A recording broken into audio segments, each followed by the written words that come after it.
Detect, delete, এবারে deport, এই আইন আজ থেকে কার্যকর হলো। যেটা করছেন মুখ্যমন্ত্রী, আমি বলবো খুব ভালো এবং সুন্দর চিন্তাধারা। হোল্ডিং সেন্টার 100% ভালো। বেছে বেছে যদি বহিরাগত তাড়াতে পারেন তাও আমাদের কোনো সমস্যা নেই সেখানে।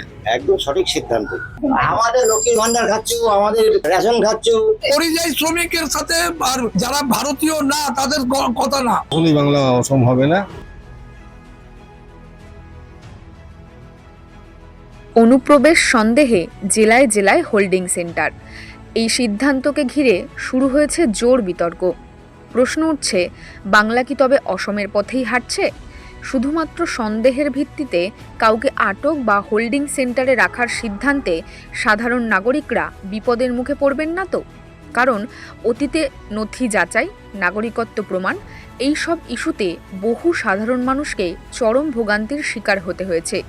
আর সবচেয়ে বড় আশঙ্কা, এর প্রভাব কি পড়বে পরিযায়ী শ্রমিকদের ওপরও? কাজের খোঁজে এক রাজ্য থেকে অন্য রাজ্যে যাওয়া মানুষদের জীবন জীবিকা কি আরও অনিশ্চিত হয়ে উঠবে? একদিকে নিরাপত্তার প্রশ্ন, অন্যদিকে মানবাধিকার ও সাধারণ মানুষের উদ্বেগ।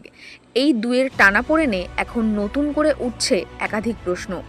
এই হোল্ডিং সেন্টার কি সত্যি সমস্যার সমাধান করবে, নাকি বাড়াবে নতুন বিতর্ক? কি বলছে সাধারণ মানুষ, শুনবো তাদের মুখ থেকে। খুব ভালোই পদক্ষেপ নিয়েছেন। আমাদের দেশ থেকে বহিরাগত তো তাড়ানো উচিত। বহিরাগত থাকবেন কেন? বেছে বেছে যদি বহিরাগত তাড়াতে পারেন তাও আমাদের কোনো সমস্যা নেই সেখানে। আমরা এর জন্য ওনাকে আমি সাবাসী দেবো। উনি একটা খুব ভালো পদক্ষেপ বহিরাগত তাড়ানোর জন্য, তাদের দেশে পাঠানোর জন্য যথেষ্ট ভালো পদক্ষেপ নিয়েছে। আমাদের এই দেশের বোঝা এত বেড়ে যাচ্ছে যে যার ফলে সাধারণ লোকেরা, আমাদের যারা এখানকার ভারতীয়রা, তাদের পক্ষে খুব অসুবিধা হচ্ছে। বাজার ঘাটে জিনিসপত্রের দাম বেড়ে যাচ্ছে, পাওয়া যাচ্ছে না। এদের কোনো অসুবিধা নেই, এরা টুকটাক করে যেমন তেমন করে চালিয়ে নিচ্ছে, খেয়ে নিচ্ছে। বাজারে গিয়ে তুমি যাও, আর এদের কোনো অসুবিধা নেই। ওরা বাড়িতে 3-4 জন মিলে কাজ করতে হচ্ছে, কিন্তু এদের যে সরকারের কত অসুবিধা হচ্ছে বা সাধারণ লোকের কত অসুবিধা হচ্ছে সেটা এরা দেখছে না, এরা বোঝে না। সুতরাং যদি মুখ্যমন্ত্রী এরকম চিন্তাধারা করে থাকেন, আমি বলবো খুব ভালো কাজ করেছেন। যারা ভারতীয় না তাদের আশ্রয় দিয়েছে, থেকেছে এতদিন, আর কতদিন থাকবে তারা তাদের জায়গায় চলে যাক। না না, কেন বিরোধের হবে? নাগরিকের জন্য কোর্ট আছে, সবকিছু আছে, উকিল আছে। ইচ্ছে মতন আমাকে ধরে নিয়ে গিয়ে আমার জল দিয়ে আটকে দেবে, হবে না তো। আমার আধার কার্ড, প্যান কার্ড, আমার বার্থ সার্টিফিকেট সব আমার এখানে। এবার তোমার যদি কিছু না থাকে তোমাকে লকআপে যেতে হবে। তুমি যদি উদ্বাস্ত এবং সিএ করো, তোমাকে গভর্নমেন্ট বলে যেত যে তুমি যদি হিন্দু হয়ে থাকো তুমি সিএ ফর্ম ফিল আপ করো, তুমি যদি অন্য কোনো জাতি হয়ে থাকো জয়গুরু করো। আমাদের লক্ষ্মীর ভান্ডার খাচ্ছ, আমাদের রেশন খাচ্ছ, আমাদের সবকিছু খাচ্ছ, তোমার বৈধতা নেই। তাহলে আমাদের ঘরের লোকগুলো তো তোমাদের জন্য ডিসকাস হচ্ছে, পাচ্ছে না মাল। তো এটা তো অন্যায়। দীর্ঘদিন এইগুলো হয়ে এসছে, এইগুলো তো বন্ধ করা দরকার। এর জন্য শুভেন্দু অধিকারী সঠিক। হোল্ডিং সেন্টার 100% ভালো। আজকে যেভাবে আমাদের অনুপ্রবেশকারীরা ঢুকে গিয়ে, রোহিঙ্গারা ঢুকে গিয়ে যেভাবে একটা বিশৃঙ্খলা সৃষ্টি করেছে, টেরোরিস্ট কার্যকলাপ শুরু করে দিয়েছিল, সেই দিক থেকে আশা করি গভর্নমেন্ট যে সিদ্ধান্ত নিয়েছে, ডিটেনশন ক্যাম্পের একটা নিয়েছে, সেটা খুবই ভালো। আগামী দিন যাতে এই সন্ত্রাসবাদী কার্যকলাপ যাতে না হয়।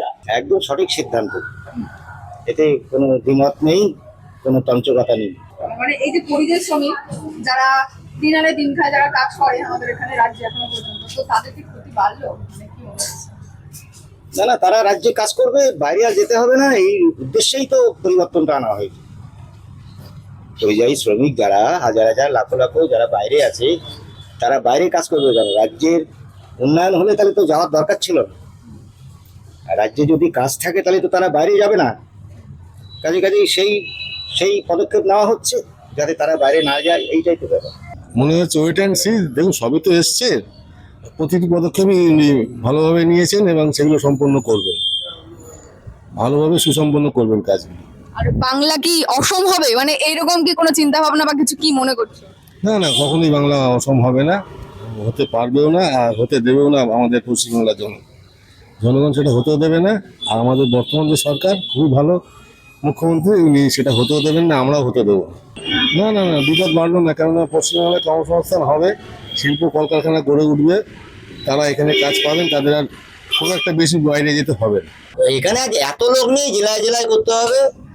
করতে হবে। আসামের মতন কিছু মাল আছে, তাদের জন্য আছে। এই তো কমিশনারের বাড়ি থেকে 2টো বেরোলো, ওইখান থেকে 4টে বেরোলো, এরকম বেরোবে।